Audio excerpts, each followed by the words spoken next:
I saw, and Rod, you've listened to every episode of the Corona Diaries, so you know what a big deal this was to me. I saw my first ever real life Karen moment. IRL. It was amazing.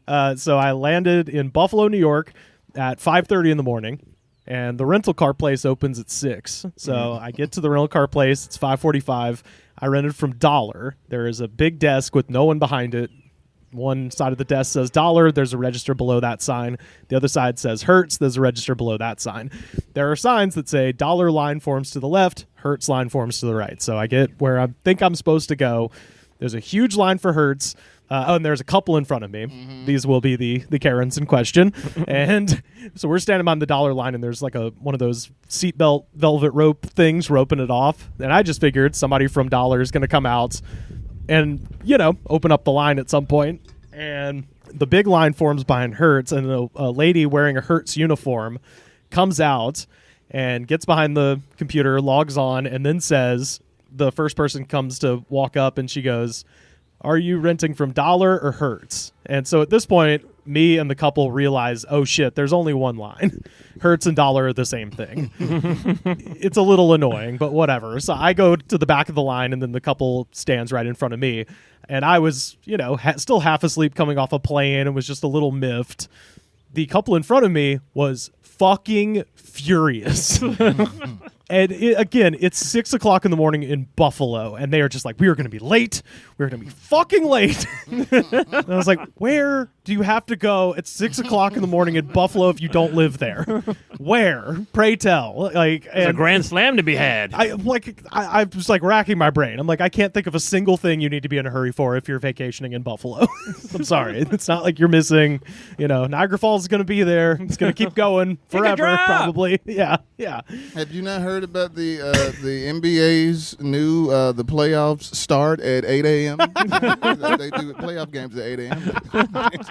Yeah, and on the West Coast, it's better for everybody. Those people had courtside seats, but they spent $30,000 on. I'd be irate too. Yeah. It starts at daybreak on the West Coast. That's even worse.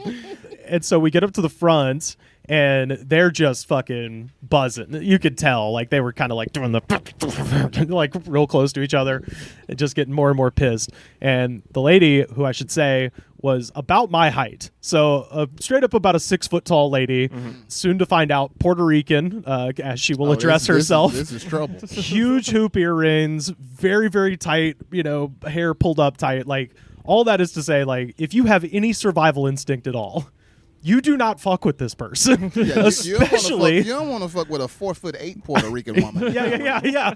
But alone 6 feet tall. It's 6 feet tall and manning 3 rental car companies in Buffalo at 6 in the morning. It's like, just don't do it. Just be nice, right?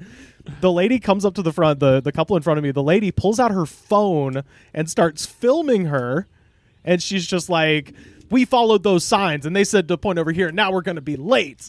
And this woman, the first thing she says, she goes, "Ma'am, I am Puerto Rican, and it is 6 o'clock in the morning." Which at that point, you put the phone away and just go with it. You say, "And a good day to you." Yeah. Adios. And so it's called a Trump card. So she starts filming her, and this lady, like, straight up starts cutting a promo into her camera where she goes, she's like, I'm gonna call your corporate supervisor, because you can't say, "Let me talk to the manager now," because that'll make you look bad on the internet. So she's like, "Well, I'm gonna go to the website and contact your supervisor," which is the same goddamn thing. And this lady just turns to the camera and she's like, "I want you to contact my supervisor. My name is Marta." And she like starts cutting this whole promo, and she goes, "Well, you're just being rude." And she goes, "I have tried to be patient with you. I am not being rude, but you know what I am going to do?" And she puts one finger down on the keyboard and goes, "Cancel service." That's right. See that guy at the end of the counter? His name is Tony. See if he'll rent to you. Oh. And it's like, there's 2 people running, half a dozen rental car companies. Obviously, they know each other. So Tony's not renting to these people. They're just fucked at this point. They're going to have to walk their dumbasses out of the Buffalo airport and walk to the next enterprise to get them to rent to anywhere. And as a last-ditch effort, this lady turns to me and she goes, "Well, this guy was confused by the signs too." And I was just like, "No." I just shrunk to the size of a bottle cork. Just like, no, I'm fine. It's cool. I'm good. My time is very not valuable. I promise you. Viva la Revolucion. I'm fine. yeah. Viva las marihuanos.